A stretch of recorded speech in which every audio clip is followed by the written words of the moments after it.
Last of Us episode 3 breakdown. Hi guys, it's Eve. Welcome back to my channel. So we've had another episode released of The Last of Us, just had episode 3 out of 7. There is now 4 episodes remaining, and every week I do a full breakdown and explanation of the episode. I'm going to go through episode 3, talk about what happened, what can we unpick from it, and yeah, help to give some background, some things as well, because there are a few things in this episode that came up that if you didn't play the games, you might not fully get yet, or that you might just want a little reminder of even if you did play the game. So yeah, I'm just going to get straight into it. Let's talk about what happened in episode 3. So right at the start of the episode, we get the aftermath of the battle from the previous episode. So Jackson, the community, the town got overrun by zombies, and we see sort of the devastation that created. We see the zombies that are now dead on the floor, and we also see in the infirmary all of the people that have lost their lives from it. Tommy goes and visits Joel, so Joel has died, and Joel goes to see his body and to basically say goodbye to him, help to clean him up so they can bury them all in a nice dignified way. Yeah, so here really we just get Tommy's reactions, obviously his devastation of losing his brother, how he's dealing with that, him basically facing the reality of that and actually seeing that it is true, that his brother is dead. And we see that it sort of zooms in on Joel's watch. So this is the watch that Sarah, Joel's daughter who died, fixed and gave to him. And Joel did then again break it, but he always wore it because it was his daughter's. It was something his daughter got for him. That watch is always like a symbol of Sarah, of Joel's daughter. We have Tommy saying, say hello to Sarah, because it's reminding us of Sarah, and that actually, obviously it's devastating that Joel has died, but one slight comfort we can get from it is that he will be reunited with Sarah now. Then it shows like a hospital in the town where there's loads of people being treated, and we see Ellie, and she is like screaming and thinking that she is seeing Joel being killed again in front of her. So this is her basically experiencing PTSD, post-traumatic stress disorder. She is under a lot of trauma. She is traumatized from what happened, from seeing her basically father being killed. And I think this is shown here. Obviously, this is very soon after the event, so it's showing obviously she's going to be under huge stress at this point, really traumatized from it, but also how is this going to impact Ellie now? Is this going to be something she lives with? Does she now have PTSD? Is this going to be a recurring thing that now sort of throughout the rest of her life, throughout the rest of the season, the show, this will be a battle that she has, sort of trying to get over what she saw and having to deal with that PTSD and not being able to get that image and that memory sort of out of her head. Yeah, how is she going to deal with that? And then we have the opening credits, and there's a very key change here. So usually it seems like the opening scenes just sort of stay the same. They make a change for this episode. So previously in the opening credits, at the end, 2 little sort of cordyceps fungi come up, and they're like one small, one little, and they're representing Joel and Ellie. And in this one, we only get one figure, one person, because now Ellie is by herself. She doesn't have Joel anymore. So from now on, now that Joel's gone, as of last episode, the opening credits going forward, it'll just be one person, because it is only Ellie now. And I feel like we almost had little hints and foreshadowing of this previously with scenes such as when Joel sees the picture of the 2 horses and only one has a rider. And in that episode 1 breakdown, I mentioned about how there's a few references of people sort of being by themselves. Abby losing someone close to her, Gail talking about now being by herself now that her husband's died, and now we have Ellie, who is very much now by herself. She's lost the closest person to her. And then we get 3 months later, and they are still rebuilding the town. So this shows sort of how much destruction was done, was that they are still rebuilding the town 3 months later. They're still rebuilding the wall as well, the outer wall. Like, there's a lot to do because the destruction was truly devastating.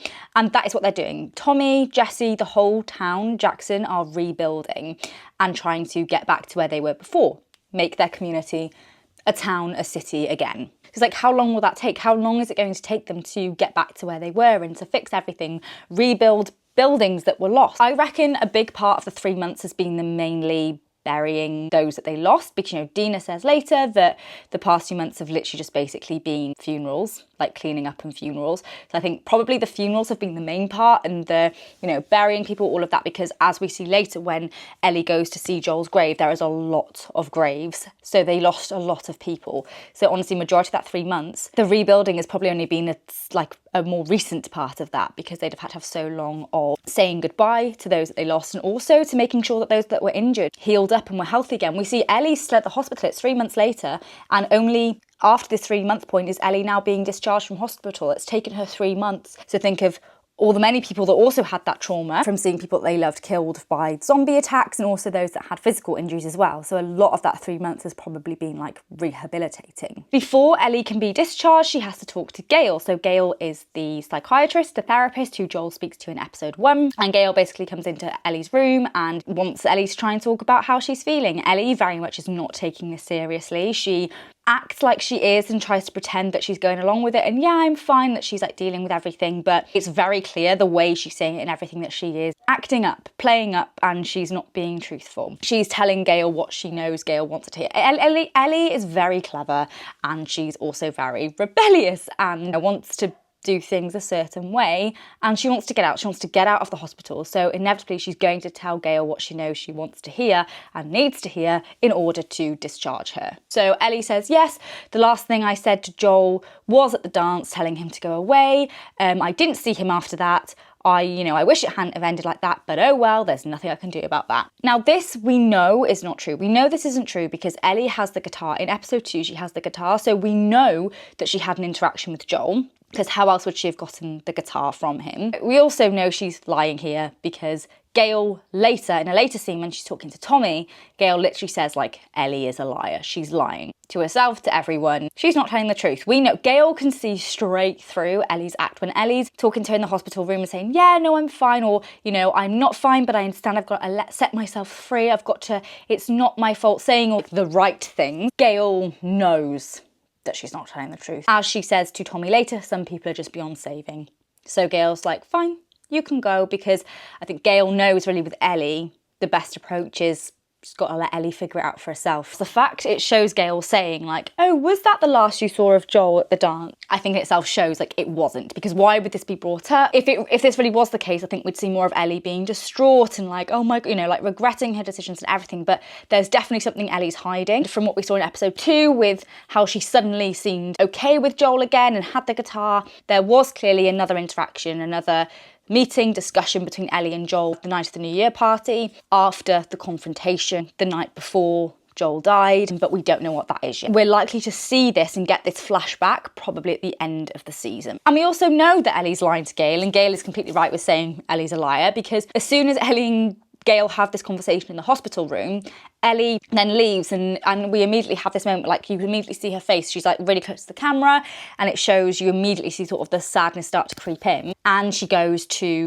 Joel and her's house, and they've still got the post box with Miller on. They haven't removed Miller. This obviously could just be out of respect, but also like, Ellie, is she technically a Miller? She was basically Joel's daughter.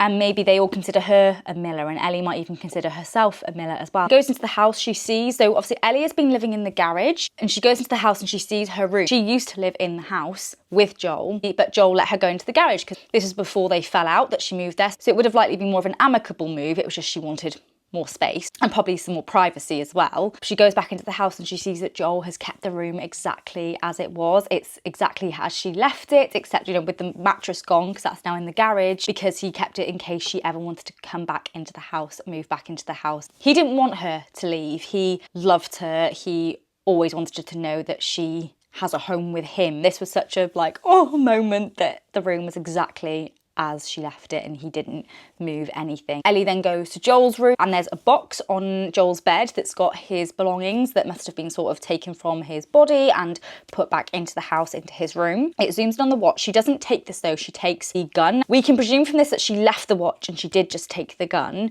I think it's actually really key that she left the watch, because I did think for a second like, wait, she should take the watch, but actually I think it's good she doesn't take the watch, because the watch is Joel's connection to Sarah. It's a symbol of him and his daughter, of him and Sarah. That's always what that represented. It was always, whenever it showed the watch, it was almost to remind us about his daughter, remind him of his daughter, so that Sarah was never forgotten. So I don't really think it would be right for now Ellie to have that watch, because Ellie was never a replacement for Sarah. Ellie was like Joel's daughter, but she wasn't replacing Sarah. Don't really think it would be right if she was still wear the watch, because Ellie sort of has a connection to Joel in her own right. It's not necessarily linked to Sarah, and I think Ellie now in this scene and preceding scene, she sort of takes her own connections to Joel. She takes items that are connected to Joel, separate ones. Watch is very much a Joel and Sarah thing. And if Ellie was to take it, it would almost feel like Ellie is like a replacement for Sarah.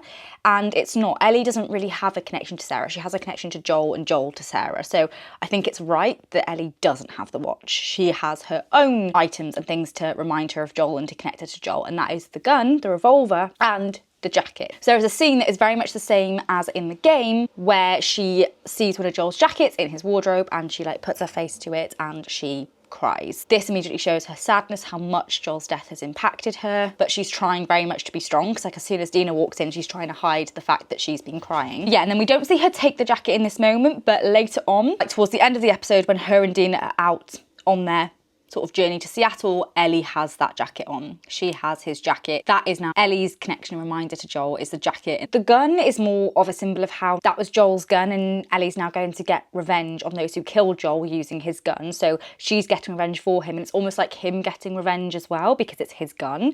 So that's more what the gun is representing. But then the jacket is almost like what the watch was for Joel with Sarah. The jacket is that for Ellie with Joel. Then Dina sort of comes into the house and Ellie tries to hide the fact that she's upset and then this is when Dina sort of reveals everything that she found out about the Fireflies, revealing their names. I think throughout this episode, we get a really good idea of how well Dina and Ellie are actually, like how good of a match they are and how well they balance each other out. Because where Ellie can be quite reckless and ruthless, angry, sort of Dina balances that out and she'll come with a plan. Where Ellie's like, I just want to go. And, you know, later she wants to just go to Seattle to find Abby. She has all of this mess sort of laid out that she wants to take and Dina comes with a plan. And very much here as well when Dina turns up at Joel and Ellie's house. She waits for the right moment, waits till Ellie's out of the hospital, is a bit calmer. She's not sort of still reeling from the immediate after effect of what happened. So she can talk to her more calmly, collectedly about like, look, this is what I know. Let's create a plan so it can be done the right way rather than going into it really sort of, you know, quick. Emotions are even higher than they even are now. That's going to be more likely to lead to, you know, just stuff going wrong, you know, Ellie being hurt, killed. Dina's sort of doing the sensible thing here of trying to, you know, she knows how to handle Ellie. She knows what the right approach is to take with Ellie. Even though Ellie's annoyed at Dina for withholding this information, Ellie doesn't keep this against Dina. She does sort of understand, listen, and goes with Dina and allows her to sort of calm her. So yeah, Dina knows how to manage Ellie. So it just shows how good of a match they are. And then later when Dina's there with the list of what they need to take, laying out the plan, it shows that they're a good balance and that Ellie's not completely on her own now. She has lost Joel. No one can replace Joel, but Dina's going to now be there to be the new sort of person to help sort of keep Ellie in check and manage her and be there for her as well, support her. Now Dina tells Ellie about how she saw what organisation the Fireflies are from. They are from the WLF, Wolf. So we saw this on the rucksack of one of the Fireflies. It shows Dina sort of looking at it and then she says, who are you, in episode 2. So yeah, the WLF, Washington Liberation Front. Now these aren't necessarily Fireflies. So what you have in The Last of Us, in the Last of Us world, you have all these different like factions, all these different, there's people that have survived, they're survivors, and they've all just created different groups. So for example, you have those that have gathered in Jackson and in the town. That is like one group of survivors and they all have like a community, they create their own rules and they live a certain way. You then had the Fireflies that had their group, their location, their rules, the ways they lived. And the WLF is just another one of these. It's another group, it's another faction of survivors, but they are a sort of a militant faction, similarly to the Fireflies, sort of act in a similar way, but they'll also have differences. They'll act in their own way, which we will learn. We will learn in coming episodes who exactly they are and how they go about things. The WLF aren't the Fireflies aren't the WLF. Abby and her group were Fireflies, but now all the Fireflies are gone because the Fireflies were those are gone because Joel basically killed them all. So that group, Abby and her group, were Fireflies, and now it appears from the fact that their rucksack says Wolf, and also Owen, Abby's friend, said in episode 1, we should go to Seattle because there's someone there who has an outfit, a military organisation. It seems like they've gone over to Seattle to join this other organisation that they'll think will be similar to the Fireflies, but we'll see. Maybe they are a bit different, have some different values and beliefs. We will find out. And then we see a new group of people. They all have matching scars. They have scars on either cheek, different outfits that have a symbol on the back, and they have different weapons. I'm assuming they don't have guns. They have like hammers and crossbows suppose. So this will be yet another almost like faction, another group of survivors that have a way of living, a set of rules they go by, a way of life. To give you some background on these, because these are part of the games, this isn't anything that will spoil anything, it's just telling you who they are. So this group of people are called the Scars, or the Seraphites. So the Seraphites is their official name, the Scars is like their slang colloquial name. So this is another group of people. So they are separate again from the WLF, from the Fireflies, from Jackson. They are just their own group that they sort of seem to be maybe live a little bit more wildly. They seem to very much sort of live in the woods, and they're sort of moving from place to place. And what they are, which is sort of shown by what one of the Scars says, is when he talks about the prophet, about how there was a prophet. She's now dead. She's been dead 10 years, but they've continued to basically live by her beliefs and what she's taught them. This is very much like, this is a cult, basically. The Seraphites, the Scars, are a cult. So there was a prophet, there was a leader who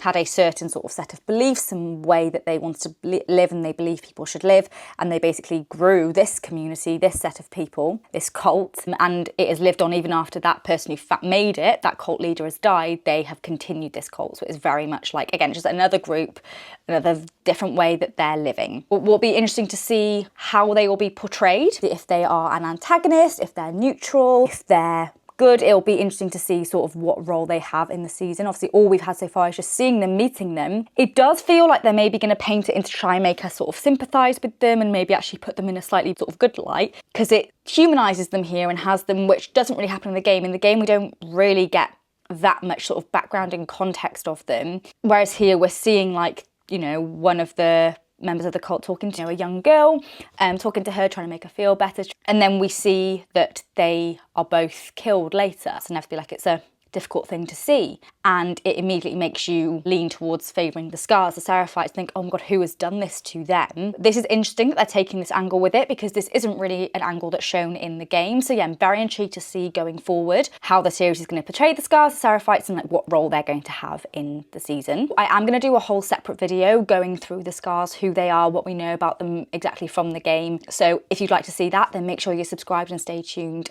for that video, because that'll be up very soon. Ellie and Dina sort of go to Tommy to explain like what they know and basically how they want to go after Abby, after the group that killed Joel, and it's showing that they have a lead on them. They think they're in Seattle, and Tommy's basically, he's on their side, he wants them to, but he's like, you have to go about this the right way, you know, we have to do things the right way. The community all sort of have to make these decisions together, we need to vote on it. Basically can't be given like, you know, special treatment to anyone, because as you know, Gail says later to Tommy, like, you've inherited Ellie, like Tommy. Now it'll be interesting to see if he does sort of take a bit, not quite take obviously Joel's place, but slightly takes on some of the responsibility that Joel had. Tommy's never going to be a father figure to Ellie, but can he sort of be that guardian, really, that guardian for Ellie? Probably just a bit more like an uncle, really, to Ellie. And will he sort of step up a little bit more and be just a little bit more forefront? He already seems more prominent. Even in this episode, we just see more of him than we have in really any episode before. So it does seem like he might just be a little bit more present in the season, and that he might, you know, look out for Ellie and try and do some more stuff sort of like for her now that Joel is not there. And then we have the moment in the like sort of town hall. They all basically are coming together here. The purpose of this, it shows Maria's list where she's crossed people off. And these are basically all people that have been called to give their opinion on if they should send 16 people out, including Ellie and Dina, to go and basically kill Abby and the Fireflies, the people that killed Joel. And so they've already gone through a lot of people. The scene starts on someone going off topic and talking about something else, and that's not meant to be the case. The case is it's meant to be that everyone they're talking to is meant to be giving their opinion on it. This guy's just gone off track a bit. So we get sort of a few people's opinions. So we have someone called Rachel saying like, Joel was great, I liked him a lot, but, you know, obviously he's not the only person we've lost. The key difference to remember here is, no, he's obviously not the only person that's been lost, but the difference is that in the fight, in when the zombies overran the community, yes, lots of people lost their lives, but the point is, with Joel, it was another group of people that attacked and killed Joel. It wasn't like a zombie. They don't really have motives. They don't have like vendettas. They are just sort of, they're animalistic, really. Whereas, as Ellie goes on to say, this is another group of people going against them. We need to sort of bring Joel to justice. That's just the key thing to remember there. Like, yes, it's not necessarily that Joel's getting special treatment. It is that the circumstances are a bit different in this situation. The point that Rachel gives is still valid of like, why would we now send out 16 of our best, 16 more people that might then potentially be killed or hurt when we need them here, really. Seth basically has a bit of a redemption arc, it seems. So he was obviously extremely rude, offensive and horrible at the end of episode 1, but it seems like we're maybe like he's getting a bit of a redemption arc, because here he says something for Ellie, sort of saying like we should go after these people, and then he helps her at the end, like later on in the episode as well. He gives her the proper gun, helps them get a load of stuff that they need to go, and sort of helps them get out without being noticed. And then like Ellie shakes his hand as well, showing that she's potentially either forgiving him or is willing to sort of maybe put that behind her. It's nice. I'm glad she does shake his hand and take it in a sense of, I think it's good to see that Ellie is able to see when people are sorry and stuff, because I think Ellie is very stubborn, angry, and it was quite good to see that she is willing to sometimes let that ease a little bit. It seems like they're giving Seth a bit of a redemption arc. But yeah, Seth wasn't able to go with Ellie and Dina because, as you see, he's now using a walking stick, a cane, which he didn't have before. And when he says I got caught up in friendly fire, he means that when the community was being overrun, during all the like mayhem of people like trying to kill the zombies and stuff, he got hit by a bullet from someone else, another person, not a zombie. So it was just friendly fire. It was an accident. Someone shooting the wrong place, wrong time, and he got hit in the leg, and so that's why he can't go with them, otherwise he would. But yeah, so going back to the meeting where they're voting, Ellie gives a speech about her reason for it, that it's not for revenge, it's for justice. She takes Jesse's advice to write it down and sort of collect her thoughts rather than being angry. Again, this is showing her actually listening, not being so stubborn, and allowing people to actually, slightly try and manage her and talk her down from things, because previously she is very stubborn, reckless, doesn't really listen to anyone. So it's nice to see a few occasions in this episode where she does suggest that she might start maturing. She's maybe had in the episode 1 breakdown, I said Ellie might be due some forced maturing, and it looks like that's happening now that she's not got Joel to look after her and to sort of deal with the after effects and consequences of her actions. She has to herself, and she has to be a bit more mature now. The vote ultimately was no. It was 8-3. 8 people on the board, on the council, said no, we don't think that 16 people should be sent out to get revenge on Joel. The question is, who said no? The big question, we don't know what Jesse's stance was, because he's been very quiet. He seemed quite sad as well. So we don't know what his view on all of this is.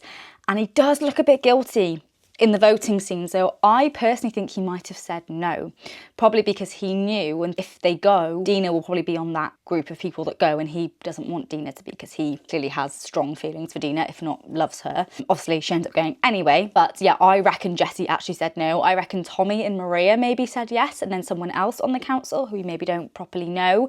I don't think Jesse said yes, but we'll find. I might be wrong. We'll find out. I'm sure. Have Tommy going to Gail. So this is where Gail says about knowing Ellie's a liar, which we already spoke about. And just something interesting here is I think Gail is sort of showing as well how even those people that are in this community to help people and are helping people, who's helping them? They need to help themselves. Gail is a therapist. She's the psychiatrist there helping everyone else. But who's there to help her? She says, like, I'm the only psychiatrist. There's no psychiatrist to help me. She's there to help other people, but even she's going through stuff. And she hasn't got someone to talk to, so she has to deal with it in other ways, such as she says, alcohol and smoking. Like, that's the way she has to. I think it's to show that no one's immune to the effects of this. No one's immune to the pain and the sadness and the impacts that this new world has and the devastation it's caused. It's impacting everyone, even those people that are, helping other people. And we have this, I think, reference throughout in the episodes about how no side is immune to the effects, no side as well as wholly good or bad. And I feel like Gail is a little bit of a embodiment of that. Like we see in episode 1 when Joel goes to her for a therapy session, and she's talking about she lost her husband. Joel had to kill him because he was infected. How does she deal with that? She had no one to talk to. And just in that moment then actually let some of it out to Joel a year later. So, it's showing that like no one is immune to the impacts and the sadness and the, complete upheaval that this new world has on people's lives. Gail here also says that basically Ellie and Joel have always walked side by side in the sense of they've always been the same. Joel didn't make Ellie the way she was. It just is that Ellie and Joel are very similar. They have similar ways of living, of being. That's probably what made them become so close and sort of be drawn together. Tommy's worried now, like, okay, now Joel's gone, is Ellie going to be really violent and do this? And Gail's basically saying, like, she already was. If she seemed less before, it was just because Joel was that father figure and so was able to protect Ellie from some of that and mean that Ellie didn't have to maybe be so violent or have to do some things. But any violent things that needs to be done, Joel did to protect Ellie as her like father, basically. But Ellie is very much like Joel, and she would do that and has done that. The only reason she maybe done that less is because, yeah, Joel was there to do it in her place to protect her. Ellie hasn't inherited this from Joel, and it's not that Joel's made her like this. Ellie has always been like this. It just might seem more prominent now because you've not got Joel there now to sort of like do some of it for her or to protect her from it. So yeah, as Gail says, like, Joel and Ellie have always walked side by side and they've always been very similar. We're not seeing a new Ellie here, basically. Ellie, who Ellie is, isn't actually going to change now. It's just going to be she maybe lets out some of her true self more because she's now more by herself. She's not got Joel there to take some burdens off her and to help her with things, basically. The counsellor said no, and then Ellie decides to go anyway, to go to Seattle and find Abby and the Firefly. Dina knows Ellie extremely well, goes to her garage and is like, I'm coming with you. Has the plan already, the map, and sets out their path. The episode's called The Path. So they go, basically. Ellie and Dina are going to find Abby. The question will be in the next episode, how does Tommy react to this? How does the town react to this? There is quite a big difference here in the game, in the sense of in the game, Tommy actually goes to find Abby and the Fireflies to get revenge on them. He goes before Ellie, and Ellie then sort of goes behind him and follows Tommy's lead, Tommy's path, and see some of the things that Tommy's done. So the series are taking a different direction with that. They're very much taking a different direction with Tommy, it seems. They already did in this episode 2. As I said in that breakdown, in the game, it was Joel and Tommy who went on patrol together, and it was Tommy that was with Joel in that moment, not Dina. You know, in the season, they added in the community being overrun and Tommy being there. And now they've made this change with Tommy and that he's not gone after Abby and the Firefly. So it's just quite interesting. It does seem they're making quite a few changes to Tommy's story here. So I'm intrigued to see if they're going to implement this later or if actually maybe they are going down a different route for Tommy. On the way, Ellie and Dina stop by like the graveyard where people from Jackson who lost their lives have been buried, including Joel. Ellie kneels down in front of the grave. There's very much a mirroring here with the first scene of Abby in episode 1, where it shows Abby in front of the grave, in front of her father's grave, kneeling down in front of it, and now we have Ellie kneeling down in front of her father's grave. So it's very much this mirroring, showing how similar the situation is with Ellie and Abby and how there's just this cycle. As I have mentioned in the other breakdowns, there's just this cycle. Joel killed Abby's father, Abby hunted down the person who killed her dad to get revenge. Ellie's dad has been murdered and she's now hunting down the person who killed him. So it's literally this cycle, and it's just going to end up keeping on going if they're not careful. Someone needs to break this cycle, basically. But it's showing that basically Ellie's now going through exactly what Abby went through. It's just showing this repetition. As I've mentioned before, it's to show that, yeah, there isn't really a wholly good or bad side, show that everyone's going through different things in this apocalyptic world. Everyone's just doing what they need to survive. There's all these different factions, all these different groups, and they're all doing what's best for them, and they're all protecting their family, getting their own revenge. Like, there isn't really a wholly good or bad side. And I think this mirroring and parallel here with Ellie leaning in front of the grave, just as Abby did, it's showing like they're actually very similar. Even though we're seeing mainly Ellie's perspective and she's the one we're really rooting for, it's like, well, actually Abby's pretty much the same. If we knew Abby's full backstory and had followed her throughout, maybe we'd be rooting for her. Where Abby puts like a tag over her father's grave, Ellie puts coffee beans on Joel's. Now, this is because Joel loves coffee. Ellie never understood why he liked coffee, because there's a scene in season 1 where Joel like is brewing coffee in the morning and Ellie's like, oh, that's horrible. Joel loved coffee. So Ellie puts coffee beans on his grave because she knows he loved them. And yeah, it's a very, very poignant, sad moment. And it's sort of her saying goodbye to him again as she now goes off to get revenge for him. Then Ellie and Dina are out looking for Abby and the Fireflies. They camp for the night.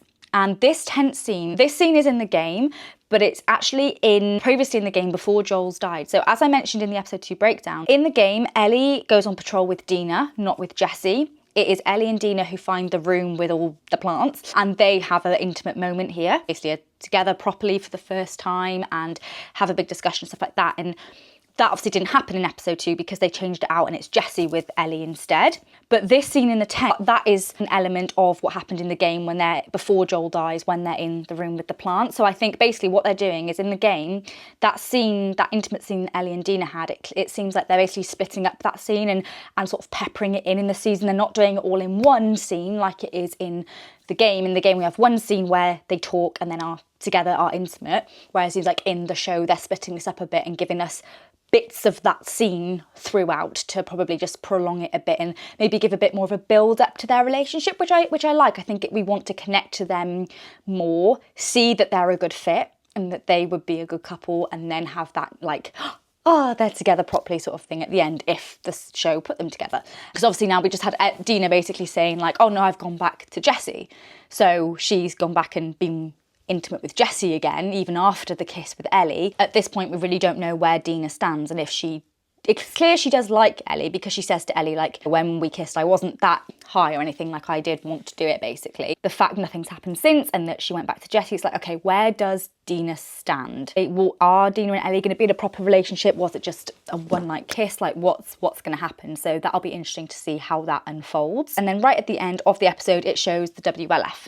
And like them marching through streets with big tanks. And this thing is basically to show us like the scale of WLF, where Ellie and Dina have been saying like, oh yeah, well clearly we'll be fine, there won't be that many of them. Do you get the element when they basically, Ellie and Dina come across all the scars that have been killed, and they're like, oh, okay, maybe there's more than we think. You know, if they've managed to take down all these people, this might be a bit harder than we first thought. Sort of the purpose of that scene there. And then it shows us a big group of people in the WLF sort of marching to show, yeah, there's a lot of them. But not only are there a lot of them, they are well equipped. They have tanks, they have big machinery, big vehicles. And as Ellie and Dina say, when they see the scars that have been killed, they see the bullet shells and they say like, oh, they're like a different size. Basically showing like, oh my gosh, they have like big weapons, big dangerous weapons that we're not used to. So it's basically showing us like the WLF are a big threat. They are a force to be reckoned with. Ellie and Dina might have bitten off more than they can chew. And something else, so when Dina's asking Ellie quite a few questions and she says like, hey, who's the first person you killed? And Ellie says, oh, the first one's too messed up to talk about. That just as a reminder, the first person that Ellie killed was Riley, so her friend Riley. So there was a flashback in season 1 of Ellie's best friend and first love, Riley. They were basically in this mall, an arcade and stuff together, having fun, and then there was an infected there they didn't realise, and they both got bitten. So it was in this scene where Ellie and Riley were basically having this really close moment, sort of realising their feelings for each other, having a really lovely day, and then messing about in what they thought was this abandoned mall, but there was an infected there, and they both got bitten. This was where Ellie got bitten and then discovered she was immune. But Riley also got bitten and wasn't immune. And so Ellie had to kill Riley so that she wouldn't turn. So Riley, Ellie's first love, was the first person that Ellie killed. That's why Ellie's like, yeah, I can't talk about the first one, that's too messed up. Because also like Dina's the person she currently loves, so she doesn't also really want to talk about her first love to Dina, and it would just be too hard to talk about. And also that could open a can of worms of, wait, so she got bitten, but didn't you get bitten? And if Dina discovered that, she might realise, well, if you got bitten, why you're not infected? You're not, like, basically that story could lead to people finding out Ellie's immune. So Ellie just can't talk about that. Firstly, because it's too difficult, because it was a horrible situation, and also because it could actually accidentally reveal that she's also immune. So that's what she's referring to there. Also, something that we gather in sort of the aftermath of Joel's death is how important he was in the community and how highly respected and well liked he was. You have Dina saying to Ellie, like, I love Joel too. And we have Rachel, one of the people who speak in the meeting about sort of deciding if Ellie and a group of 16 should go to get revenge on Joel. Rachel says, like, I also cared for Joel and thought he was great. But so it's showing that, like, the fact they're having this meeting about Joel and about if they should get revenge on him shows people thought a lot of Joel. Joel was a key person in the community. He was highly respected, highly sort of thought of. It's quite nice to see how well liked and loved Joel was by everyone, not just Ellie. Yeah, that is a little breakdown of episode 3 of season 2 of The Last of Us. This episode 3 is showing us the aftermath and setting up now what's going to happen, what the rest of the season is going to be. Sort of just setting up Ellie as well and her new life now. She's gone through a massive change. It's going to basically have to figure out what her life looks like, what she does, establishing more of her relationship with Dina and her now trying to get revenge and justice for Joel. We didn't get any of Abby in this episode, which I think was an interesting take. I think it's good they obviously focused a lot on Ellie and how she's now dealing with the aftermath of Joel's death. I do think it would be good for us to get Abby's perspective soon. Otherwise, Abby's going to be very much villainised because she just killed one of our favourite characters and it's now not being shown. So I personally think, obviously I don't know, this is just my guess, I think episode 4 will be basically entirely in Abby's perspective. I think episode 2 has been showing us Ellie's sort of reaction to Joel's death, what she's now doing, her, like, how she's going to pick herself back up from that, and what she's now doing, and her now setting off on this journey to find Abby and the Fireflies. And I think episode 4 is going to now pick up with Abby and show what she's been doing the past 3 months, her being with the WLF, what that means, her relationship with the WLF, and I think through that obviously we'll see how the WLF operate.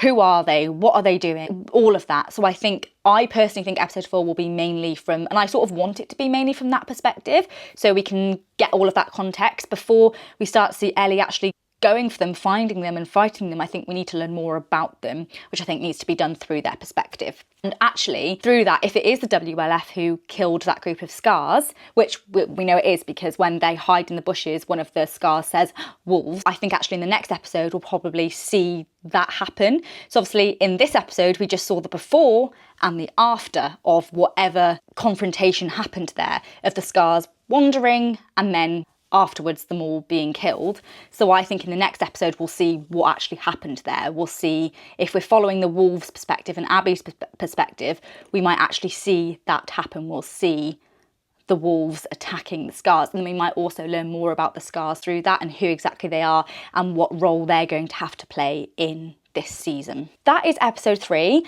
Let's see what's going to happen in episode 4. Let me know what you thought about the episode in the comments below. Did you notice anything that I maybe didn't mention? What do you think is going to happen in episode 4? Do you have any predictions for the rest of the season? Let me know. I will see you next week for another episode breakdown. To make sure that you don't miss it, make sure that you're subscribed and have notifications on. And yeah, if you enjoyed this video, I'd be so grateful if you'd smash a big thumbs up. It would mean the absolute world to me. I'll catch you next week for the breakdown of The Last of Us Season 2, Episode 4. Bye, guys.